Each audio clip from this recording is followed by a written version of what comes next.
All right, America's hardest hit cities coming out for President-elect Donald Trump as he doubles down on his vow to improve their lives. Listen.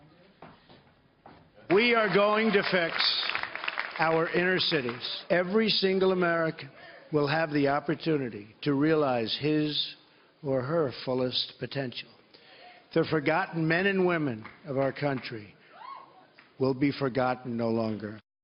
So what exactly can Mr. Trump do for America's inner cities? Here to weigh in, founder and president of the conservative nonprofit Stand, Bishop E.W. Jackson. Bishop, thanks for waking up so early for us. Good to see you. Thanks for having me. So as you know, this is an important one moving forward as we look at making America great again, as President-elect has talked about throughout this whole campaign, the inner cities and working with local churches and parents and organizations.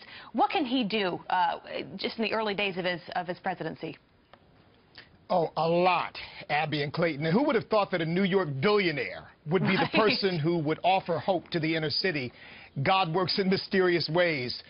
First of all, he can bring the private sector into these inner cities, and he's talked about doing that. I would encourage people to read the speech that he gave in Charlotte and read his New Deal for Black America. Bringing corporations in and getting government out of the way will allow the economic and entrepreneurial spirit in these communities, and it's there, but we just have to unleash it. It will allow that to emerge. I think that's the first thing. That'll create jobs and create opportunity for people who now feel hopeless. Now, Bishop, looking at some of these exit polls, pretty remarkable compared to 2012, what Trump was able to do over Mitt Romney in the Hispanic vote, 29% to 27% for Romney. Look at in the African-American vote, Donald Trump 8% to Romney 6%. And he said, of course, out on the campaign trail, you know, take a chance. What have you got to lose, you know, talking to the African-American vote? And then, of course, over the past 8 years, we've seen black youth unemployment through the roof under President Obama. So bringing these businesses into inner cities, that's one piece of this. What about education? Oh, of course, Donald Trump talks about school choice. And look, those of us who really care about the education of people in the community rather than just pounding the issue of race and racism and everything is a matter of race, we've been talking about parental choice in education for years.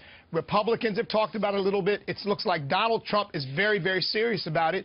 It's going to take competition. It's going to take opportunity for parents to choose schools for their children that they think will best educate them in order to bring educational excellence into the inner cities. And that is essential to seeing these communities turned around. Look, here's my concern. Are we going to be 50 years from now having this same discussion about poverty, about crime, about murders in the inner cities of our community, of our country?